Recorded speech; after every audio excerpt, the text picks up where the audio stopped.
یعنی میں تو یہ بات کہتا ہوں نا، آج کے سینیریو میں آپ دیکھیں، ہم میں سے اکثر لوگ،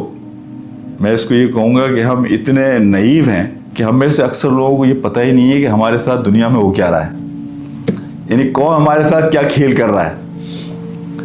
حکومت کی یہ ذمہ داری بنتی ہے کہ وہ اپنے شہریوں کو کسی بھی استحصال سے، کسی بھی ڈسیپشن سے، کسی بھی دھوکہ بازی سے، کسی بھی ہیرا پھیری سے محفوظ کرے۔ یہ حکومت کا بنیادی کام ہے۔ لیکن آپ کو حیرت ہوگی کہ آج جن حکومتوں کے ماتحت ہم رہتے ہیں، چاہے وہ امریکہ کی حکومت ہو، چاہے وہ برطانیہ کی حکومت ہو، چاہے وہ پاکستان کی حکومت ہو، لیکن حقیقت یہ ہے کہ عام انسان کے ساتھ جو ہو رہا ہے، یعنی ایجوکیشن کے نام پر، ہیلتھ کیئر کے نام پر، ویلفیئر کے نام پر، یعنی کوئی بھی ٹائٹل آپ دے لیں، لیکن اگر آپ جا کر بٹوین دا لائنز چیزوں کو دیکھیں گے